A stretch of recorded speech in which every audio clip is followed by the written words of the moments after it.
Could we start with you just telling us something about what actually happened to your brother?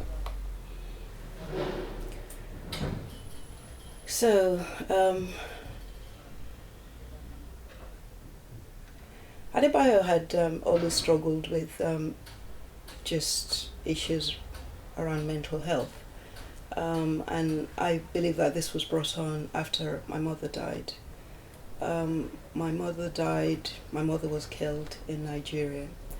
Adebayo was 14 at the time, and this was devastating for all of us. Adebayo tried to carry on as best as he could, and part of the time he lived with me and lived with his father, who was my stepfather. But he began to, he was isolated, and he withdrew basically. And then he did try to carry on with his studies and went to university. And I think in university he basically just couldn't do it anymore, and he fell into a depression and went back home to live with his father. And then the next thing I heard was that he's been diagnosed with schizophrenia. To which I thought, well, hang on a minute, this seems quite a jump from somebody who is depressed, struggling with loss. And I spent 20 years of my life with him, just going in and out of hospital, basically. What really happened to Adebayo, and I think, which is what is difficult for me to reconcile, and is that he struggled with the illness because he didn't feel that he was ill in the way he was prescribed to be. And he was medicated, and he kept saying that the medication wasn't working, but he continued to be medicated, and he then had all sorts of symptoms, from just not being able to focus or concentrate, or dizziness, and it was just terrible because as a family we were very helpless to the doctors and psychiatrists and social workers, because we weren't party to this, because for whatever reason they felt that his treatment needed to be, he was 18, and they took over the treatment basically.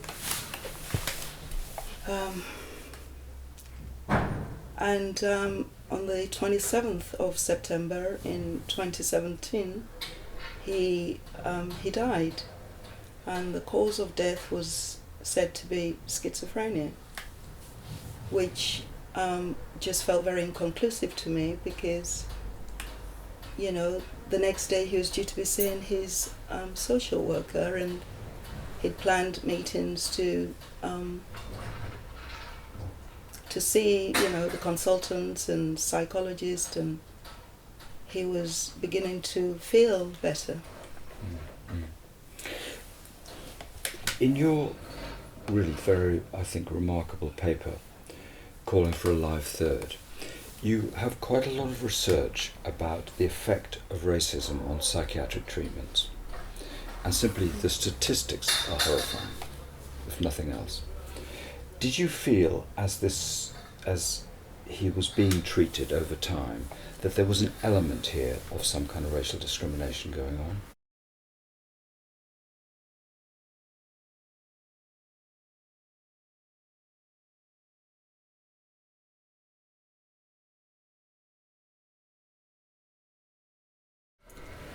Two things that Bayo always complained about. He always said that the staff didn't care, and it was very difficult to get him the support he needed, because the staff were saying it was because he wasn't taking his medication. But in retrospect, I entered that arena where I was trying to speak to the people that were responsible for his care, be it psychologists, psychiatrists, and I just met a very blank wall.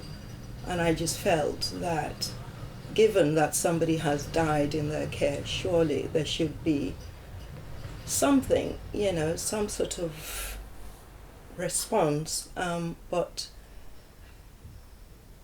I think that people, particularly people of colour, who have been diagnosed with mental health illness, who are living within or who are in institutions, mental institutions, tend to be disregarded. And this is not just me saying so, this is statistically the case, because it is, there is racism within there, in the sense that they're not considered, they're dehumanized in a way, in that they're not also given the same treatment. So I think it just feels to me the worst place you could possibly be.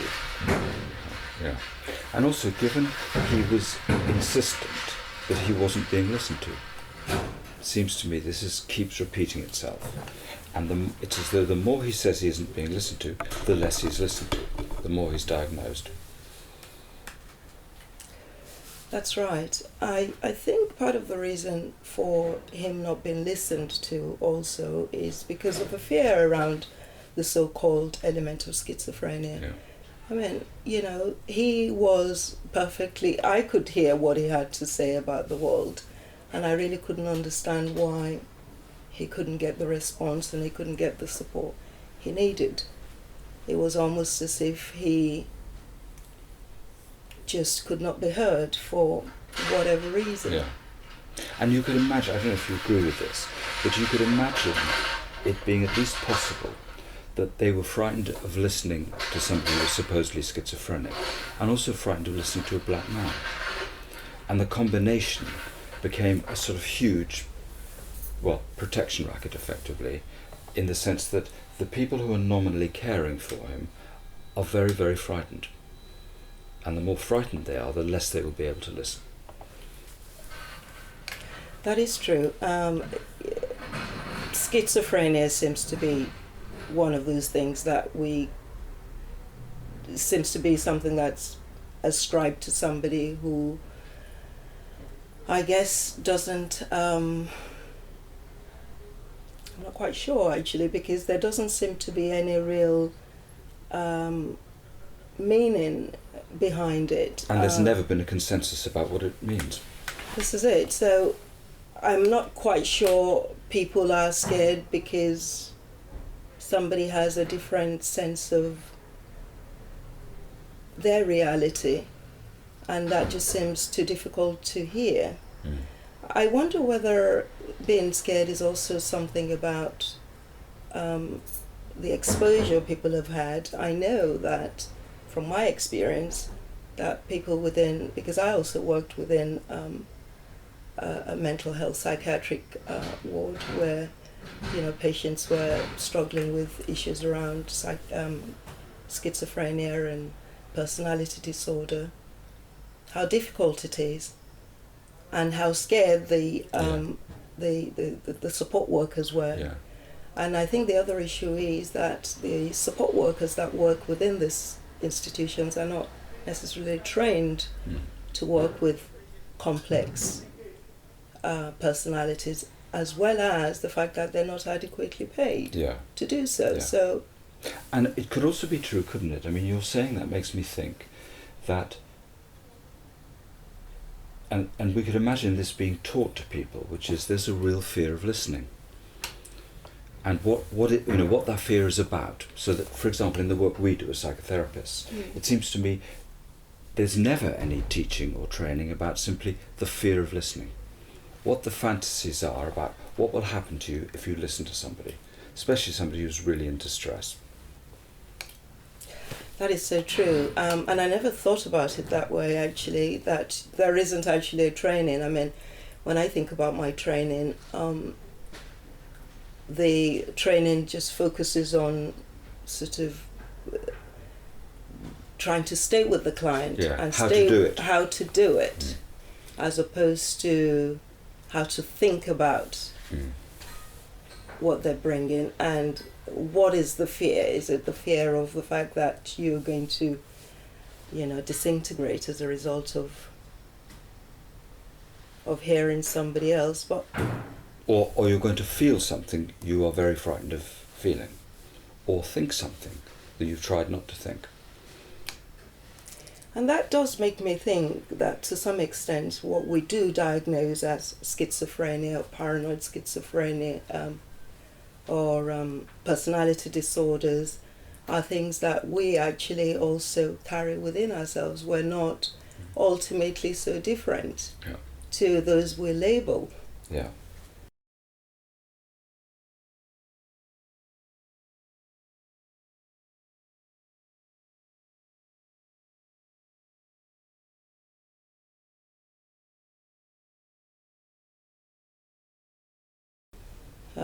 Well, one of the great things about the anti-psychiatry movement, because of course I'm older than you, and so when I was training, there was a very alive anti-psychiatry movement. And the anti-psychiatry movement of Lang and Cooper and so on was saying, A, there isn't an us and them, we're all involved in this.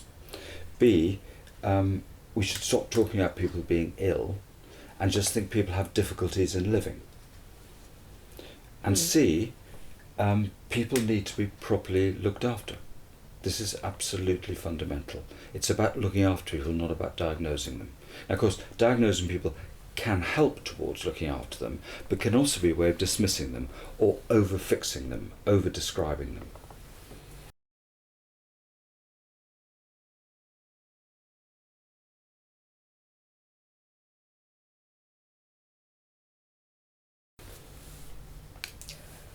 Yes, you said quite a lot there. I know. I think, yes, something about the diagnosis means that it takes away from, and we need to bring in, the medical world here, the parapharmaceutical world, where I think there is a wish to treat something and fix something and make money.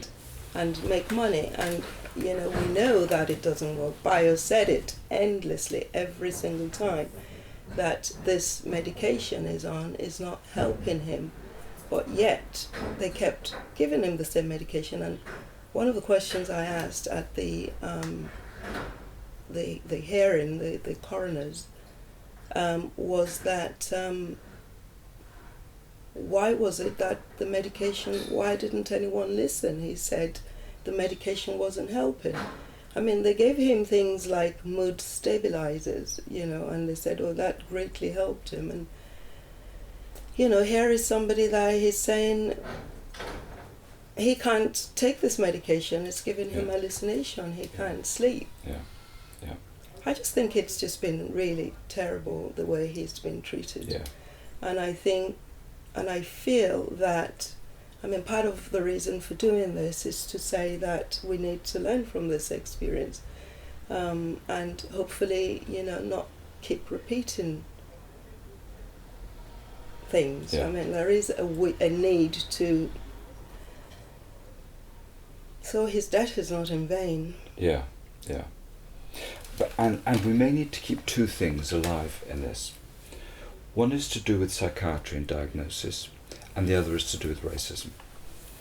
Because they're both factors in this. In your paper, the statistics about the number of black people who are diagnosed are horrifying. And there must be a reason, or many reasons, why this is the case. That is right. There is the percentage of black people within mental health is ridiculously high, and no one seems to be really focusing or talking about it. Or it seems to be the people that talk about it tend to be people of colour saying things need to change around it. Bayo, when he was first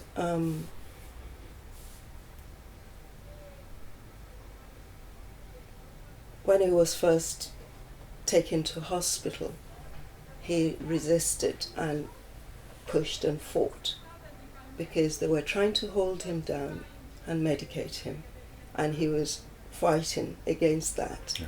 And they put down in the report that he was violent and he was aggressive. And those are two words that just does not go with him, because he is just such a gentle person. But also, you can't drive people mad and then accuse them of being mad. I mean, if you attack people and then you accuse them of being violent, you're driving them mad. Exactly. I mean, it's almost as if he is not meant to do anything. Yeah. And it's a what is he meant to do? But this actually sort of goes back to the fact that when there is a black person who is screaming and shouting because of any form of injustice, it seems to be categorized as being aggressive, and they need a very, very strong medication in order to put them down, basically. And also, I'm sorry to interrupt, but also, no one ever says that aggression is a form of intelligence. That an aggressive response to something can be a very accurate response to something. People are usually aggressive when they're attacked. I mean, if you live, as we have done, in a white supremacist culture for hundreds of years, then it's going to take a lot of time and a lot of work for people to become aware of what's actually going on here. Because everybody's going to feel this is just the way the world is, or this is just the truth, this is just real. There isn't a problem here. And then when somebody says there is a problem, they become the problem. That's right. And there's no end to this. So in a way, the question I suppose becomes, for us specifically in terms of our profession, but obviously it's a larger question, which is, and I'm not asking you to answer this, but the question is, how say in psychotherapy training, or in any helping profession trainings, can people become aware of the sheer scale of what it's like to live in a white supremacist culture? Because most things will be invisible.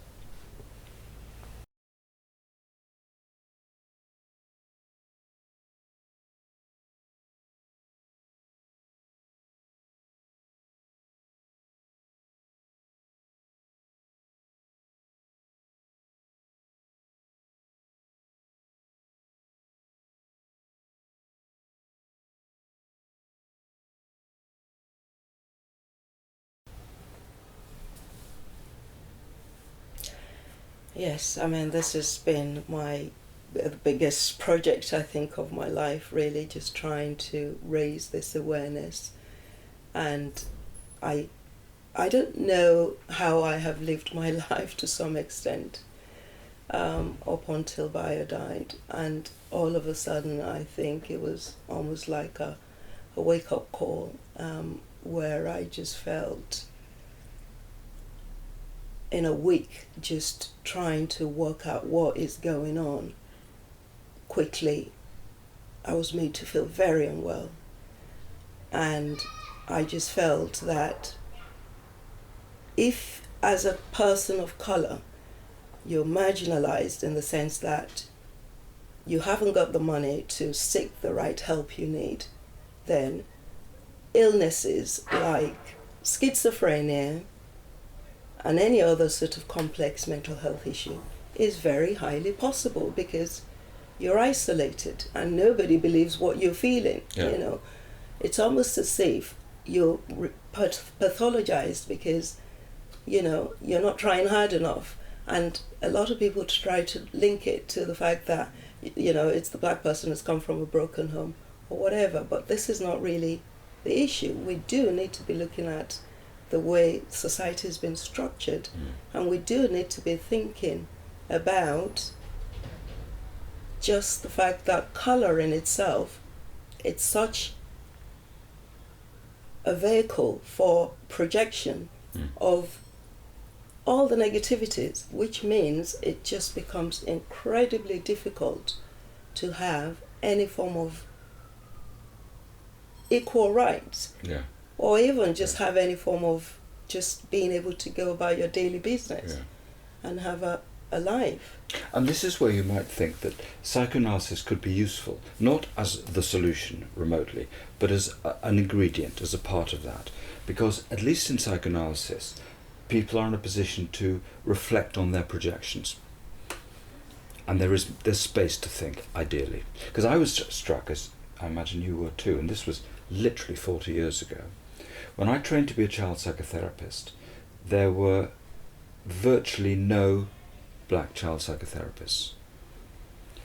It was an entirely white middle class profession, and lots of the children we were seeing were, of course, of different countries, different races, different all sorts of and religions, and it was never remarked upon. So it was as though, retrospectively, although this is crude, it isn't as simple as this, but it was like sort of colonialism by other means, in the sense of we were, as it were, imposing these theories on a huge range of people, for many of whom it didn't link up at all with their own traditions, histories, preoccupations, etc. But it was under the guise of, and it was partly true, it was under the guise of sort of doing good, doing some sort of good. But it took an awful long time for this to dawn on anybody. And that in itself is very revealing, because it shows you, in psychoanalytic language, the wish to remain ignorant, the repression of this as an issue, the determination not to know. And it's still true. And it's kind of startling, and it must be reflective of what the fear is here of taking this seriously. Yeah, it makes me think about where does the onus lie, and for a very long time a lot of black people have spoken, quite a lot about it. The likes of Fanon, who was a psychiatrist, and written beautifully about, well, beautifully is not quite really the right word, but very accurately and very succinctly about the black man's journey and challenges. I don't feel that at the moment it's really about a black person trying to explain the effect of racism on them, because that doesn't really seem, as you've just said, to serve. It doesn't seem to get anywhere, and I'm not quite sure why it's difficult to, and if we look particularly within our work, if we say that the work is about a search for truth, why is it then not possible to be able to listen to someone who is distressed? Does that mean that your thoughts and your thinking and your beliefs would be superseded? I'm not quite sure where the difficulty lies. I do wonder whether, as you say, there is a wish not to know, and I do wonder whether there just isn't the capacity. I started writing a children's book, amongst other things, because I'm thinking, with my child, I would say, oh, look, there is somebody who is different to you, and I'll bring it to his attention. I think the point I'm trying to make is that you don't need a child to go out, for the first time and see a black person and stand there thinking, oh my goodness, I've never really seen anyone of color, because I think it's something about a wish to avoid and omit, and moving forward, it's a language that we need to embrace, in my opinion, because we're all in it together. What do you think's being avoided or omitted?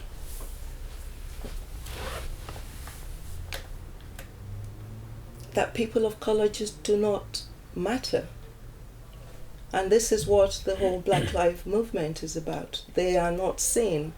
It's almost they're not present. But I don't know if you would agree with this, but you'd have to be pretty traumatised in some way to need to so absolutely abolish or negate a group of people. Do you think it's trauma? Because then we're talking about a huge amount of people being traumatised. Well, I honestly do, because I don't know what it is. But the question in a way is, what makes people so cruel? Or why are people so frightened of each other? Or why are people so incurious? Because you could think at its most basic level, it's a failure of curiosity or a fear of curiosity. We don't want to know about or know people who seem to be too different from ourselves. So it's as though difference is always linked with hatred.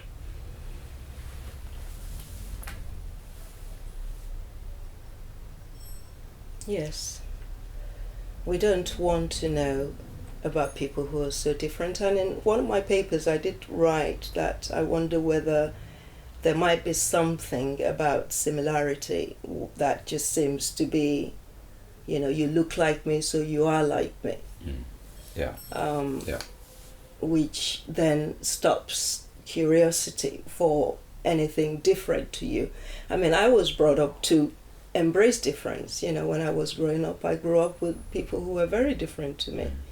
And so in a way, it really wasn't a question that I had to think about. The question I had to think about really in my later years is, how do I as a black person work and live within a world which is majority, which the majority is, where the majority is white. What does the phrase embrace difference mean?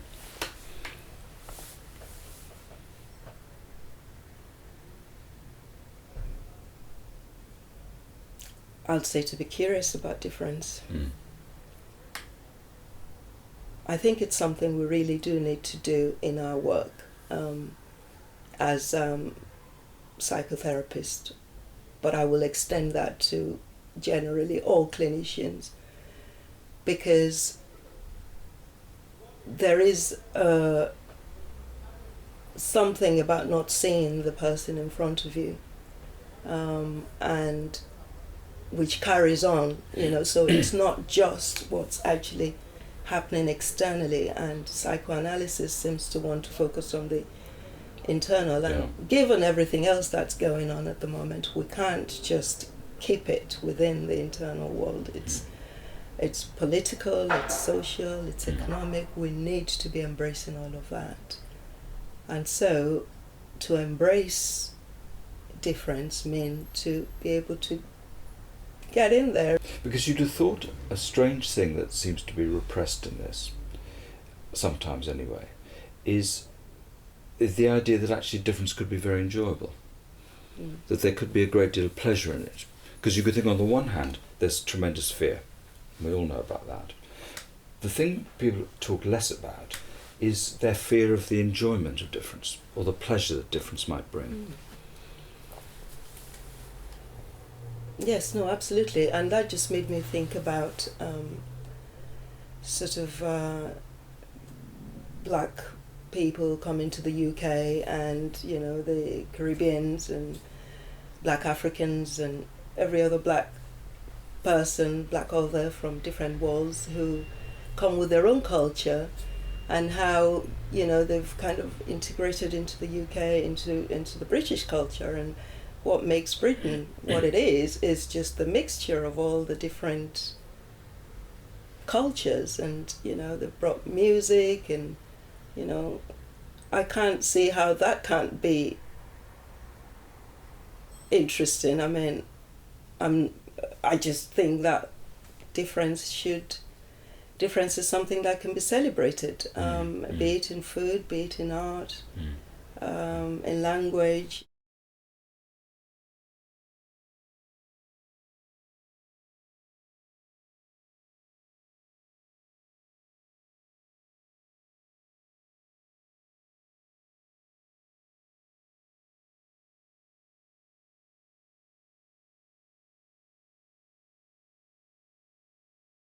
A long time ago, you may know this, but a long time ago, an anthropologist called Mary Douglas wrote a book called Purity and Danger.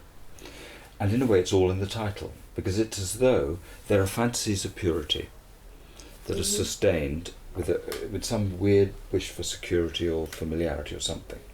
And then there's the danger of anything that makes something supposedly impure. And it's a very weird way to think about these things, because it means you're always on guard. You're always primarily protecting your culture from being poisoned. You never think what could be added, you think what could be endangered. Yes, I can't see it in a way from a white perspective in that way. I mean, as a person of colour, I've always thought what can be added. I don't know how to think what can be endangered, because it's not really the way I have been brought up or the way I have lived my life. But I do feel that a lot of what's also going on, we can't not bring the issue of colonization into the picture, and slavery, where for years and years black people have not been thought about as being equal. They've been thought about as being the inferior race. And so it is something that seems to be in the psyche, and something that doesn't seem to be able to, we can't move away from. Color continues to be the signifier. Color continues to be something that tarnishes. And it's just all a lie in order to preserve white supremacy. Yeah. And I think there is a lot of power and dynamics in that, the wish to do that. Something about not wanting to go back to the past, something about not wanting to revisit where we got it wrong. Yeah. Yeah. I mean, it is a basic fault of humanity for that to have happened. And also you can see in a way, again, just in psychoanalytic language, which is that when people are traumatized, they close down to survive it, and they go on repeating things. And it seems to me that the one of the terrible things, many terrible things about being traumatized, as say, huge historical traumas like the slave trade, is that it makes it very difficult for the people who have been traumatized to have any new thoughts, to improvise or innovate, because it's as though in order to survive this, they've had to close down, and then they're closed down. And so it's almost like the question becomes, how can people come back to life? Can they bear to come back to life? And if they can bear to come back to life, what kind of life can they come back into? Because after experiencing such a hostile, persecutory reality, who would want to live in that world? Who would really want to live in a world in which there was a slave trade, or a Holocaust, or one of the many atrocities in this life? I think perhaps also, in addition, who would want to live in that life is the fact that the trauma never really goes away. That trauma gets transmitted through the generation, because either through things that were said or things that were not said, through behavior and through language. And so it's very hard to be free. Yeah. Because it's as though the nice word for trauma is tradition. But actually an awful lot of suffering and brutalization, exploitation is passed down. Absolutely.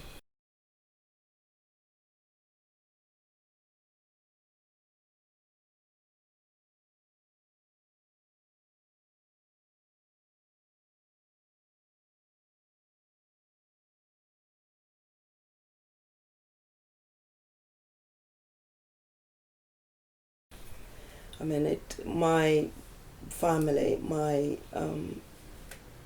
great-grandfather, my mother's great-grandfather was Herbert Macaulay, and he was one of the original he was founder of the first political party in Nigeria. The reason I mention it is because that is something that transmitted through my family in terms of my mother particularly. What she actually wanted to do was return to Nigeria to work for and she wanted to work for the United Nations because she really believed in making a difference. And I guess, that's also sort of been passed through her children. Yeah. In the wish to make a difference. Yeah. And by the same token, what makes you want to be here? Here as in Britain. What makes me want to be here?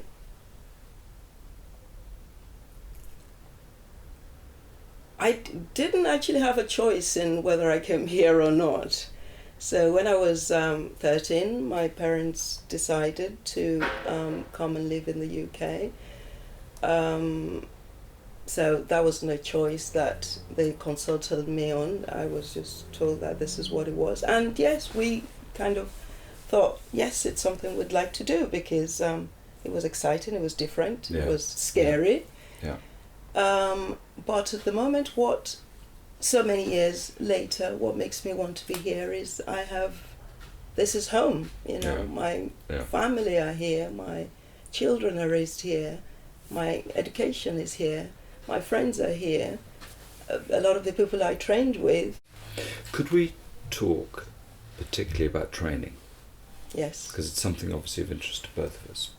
And I wonder, I don't at all want to put you on the spot here, but I wondered if you were designing psychoanalytic trainings now, what would be in the course in terms of addressing these issues of race and culture? How would you do it? That is a very difficult one, because the psychoanalytic training, which I did, I studied the likes of Freud and Klein and various other people. Winnicott, they are all people within the psychoanalytic. We can't do without them. They've influenced the training. The only other thing I can think about is we need more people of just a lot more diversity. It's not just limited to people of colour. This is all about. But how's that going to be done? differences. How's it going to be diversified? I think we just need more writers. I mean, one of the things that I think is a fault within the training in a way, because I'm just trying to write and publish, is that it takes about a year to publish anything, which just puts anybody off. You know, why would you do it? Yeah. We need to simplify that. Yeah. And there need to be journals. And there needs to be journals, so that and a lot more, so that people are actually encouraged to share and talk about their own experiences. I taught difference and diversity on one of the on the postgraduate training, and one of the things I did feel teaching that is just making it a lot more experiential, and perhaps not sort of being too focused on the literature, and just more focused on people's experience. I just think just more books, more diversity. I don't know how we're going to get that diversity, because it's one of those things that it's quite clear that there is a need for it, but people of colour are not coming forward. First of all, the training it's incredibly expensive, but also it doesn't really cater for their needs. Well, there's no wish to interest people of colour in the training. Absolutely. And that's really strange. Well, I mean, we live in a predominantly white world. Yeah. I mean, how can we change that other than having people of colour who are on the training, who are taking various aspects, teaching various things from clinical supervision to, lecturing. But I don't actually think it's just about that, because it's a bit like equal opportunity. You employ somebody of colour and there's a tick box. I mean, something else needs to change. Yeah. And I don't believe that onus lies within a person of colour to make that change, because they're having to work incredibly hard to convince the majority that this is the way we need to go. What would you suggest would be a good way of going forward with this? I do sort of believe in education sort of naively. I mean, it's very interesting, isn't it? When we talk about this, Fanon, we know about, and lots of people know about, but after that, how many names are there?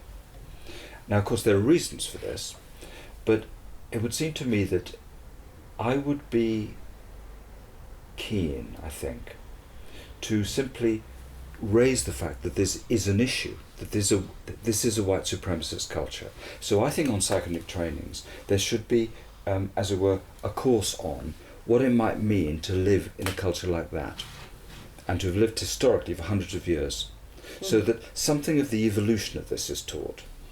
And then I think I would want to make it a group project, which is how do we, trainees and supposedly trainers, make this genuinely more diverse. And I think the experiential thing is very, very important here.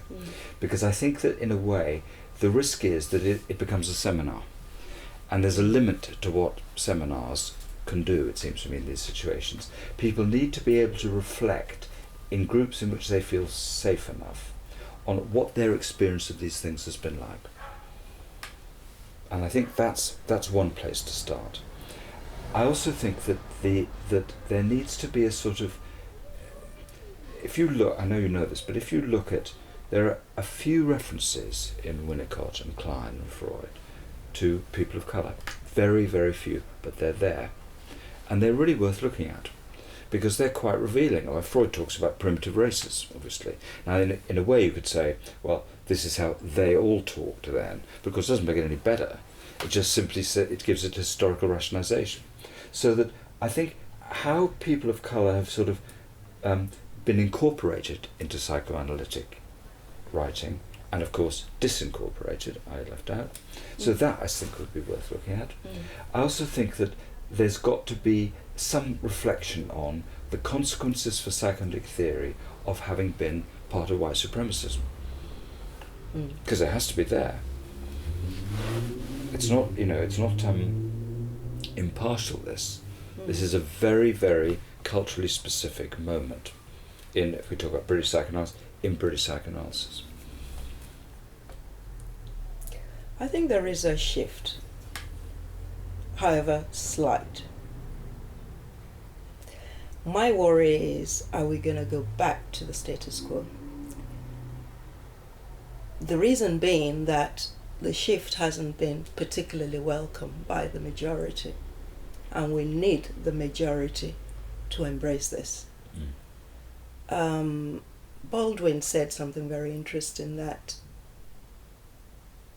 and he specifically referred to as, the white man would not look at something in his life, about the black man, that he's not able to reflect in his own life.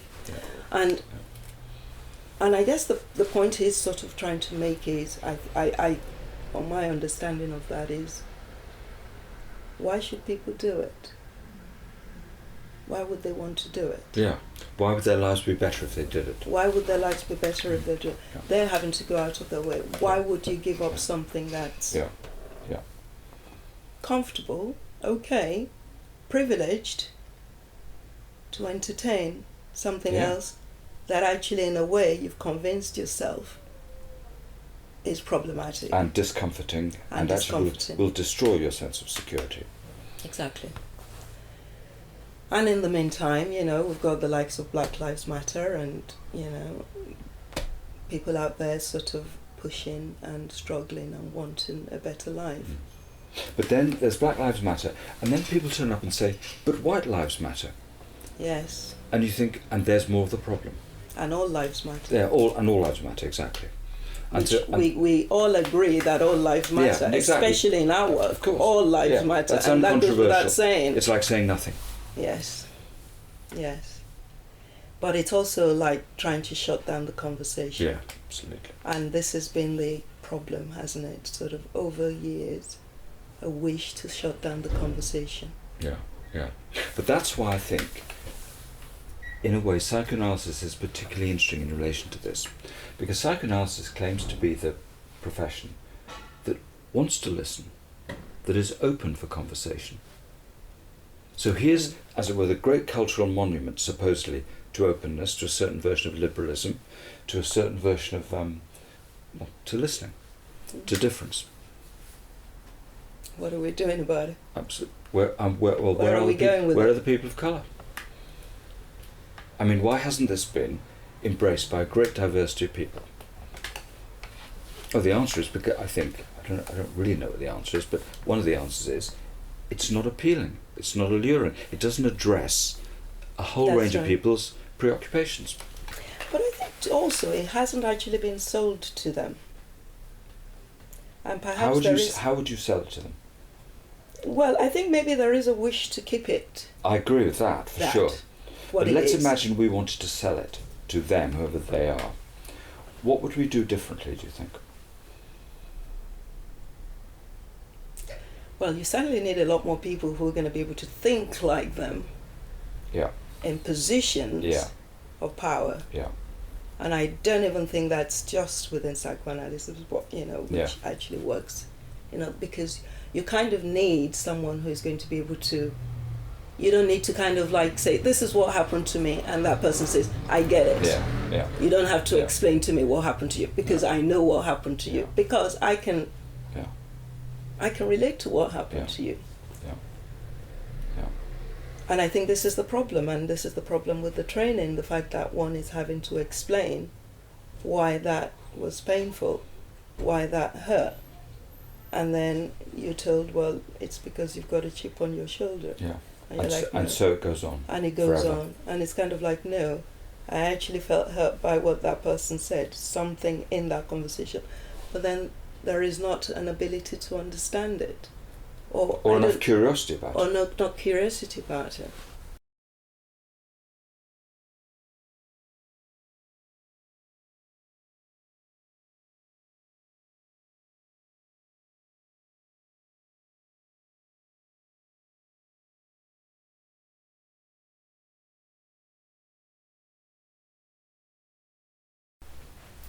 Even though, of course, a lot is talked about racism,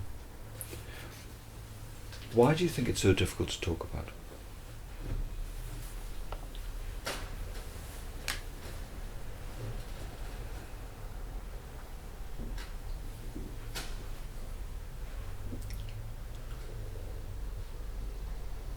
Some people find it easy to talk about. Mm-hmm. I find it a bit more difficult to talk about because the audience that I talk to about, that I guess if I talk to somebody who is, a similar color to me, who's black, they will know what I'm talking about. There's not a kind of a need to, I want to say make a point, but that's how it feels. Like you're trying to convince almost, and as though you're working on the principle that the other person isn't going to be easily persuadable. You're working on the principle from experience that you need to convince the other person something that they're not going to be able to hear or understand what it is you're trying to say. Or even if they understand what you're trying to say, they tend to put it back on you. And I remember a conversation that I had with a good friend of mine who is, and I think she would probably wouldn't mind me saying this, where I'd been talking about my work and what I've been doing and what I've been involved in, and the issues around racism and and within our training. And she then said to me, yes, I do hear you, but I don't know how to help you. And she genuinely, clearly wanted to help me and thought, oh my goodness, my friend's going through all this stuff. And that kind of annoyed me because it's almost like, you have a problem. I don't know how to help you.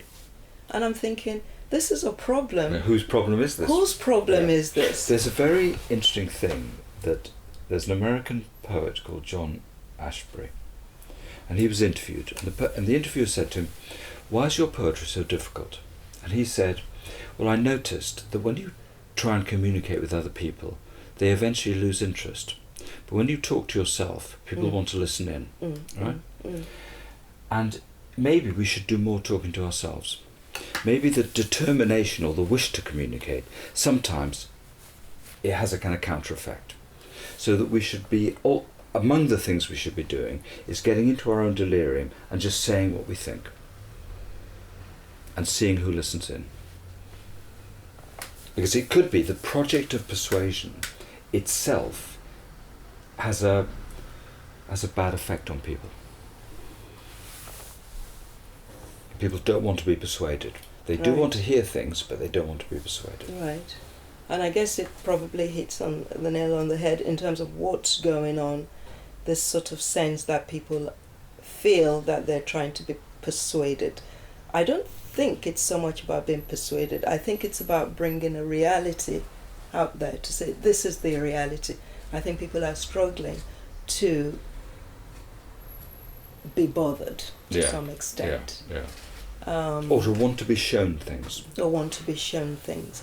But just going back to talking to oneself, I think that's a good idea, and it just reminds me of those little clips they have on TV where somebody recites a poem or they just talk at the camera about an experience, you know, and it really is very beautiful. I actually really like watching it and listening, because it seems as if it's coming from a very sort of reflective space, an inner space, a kind of, you know, this is me space sort of thing. Unintimidated. Exactly. To be able to speak without intimidation. And that's what psychoanalysis should be about. But you need someone to, you need that thinking space, yes, you do. And you need someone to show you what you're intimidated by and how you're inhibiting yourself and why you're inhibiting yourself. And I'm just thinking that if we are to take that, what is happening with people of colour, and I keep changing people of colour with black people, but I just mean anyone that is not white, you know, are to be interested in psychoanalysis, then for that to work, the analyst would need to be able to reflect and show the client where they might be limiting or inhibiting themselves. But in order to be able to do so, you need to be there with the client. Yes, you need to understand what the issues are. And also, yes, and it's the same thing in a way, which is that the other person has to feel that you're on their side. Yes. In some fundamental way, you're on their side. And I'm just reminded to some extent, I think within our training, there is also something about the therapist feeling that they've helped the client, you know, integrate into the society and to be more white in inverted commas, which kind of just means that they can function, but not really addressing the issues around the cultural. Yeah, is this a society worth adapting to? Yeah. Because you could think, in a way, and of course there have been psychoanalysts who believe this, that psychoanalysis should enable people to be more discontented with the societies they're living in, to be able to bear noticing the injustices, the unfairnesses, the humiliations that happen, and act on that. It's not a refuge from politics. It should actually be one of the places that makes politics possible.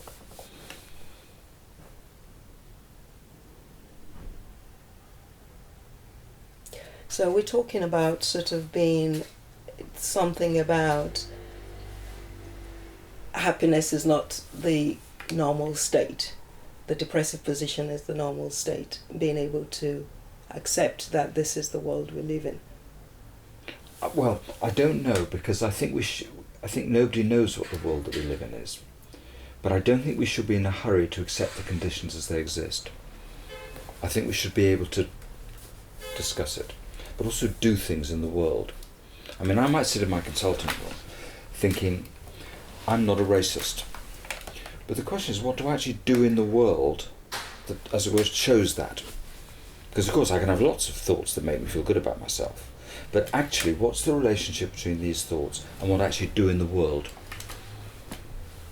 That's the question. So I think in terms of psychoanalysis, say, I'm sure most, maybe all, many psychoanalysts are not racists. But the question is, what are they doing about the racism issue? What's being done in the world? Now, you could think on the one hand, well, we psychoanalysts should show people, whoever's interested, what we do, and then they can come and take the bits they like.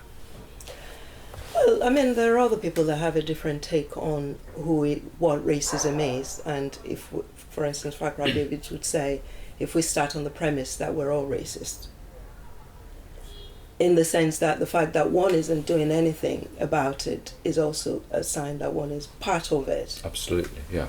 Really complicit with it. Now, I'm not sure if it's I mean, I think everybody has their part to play, and I do agree that it is important that we should speak up against injustice, because other people can't. Bayo didn't have a voice. Yeah, yeah.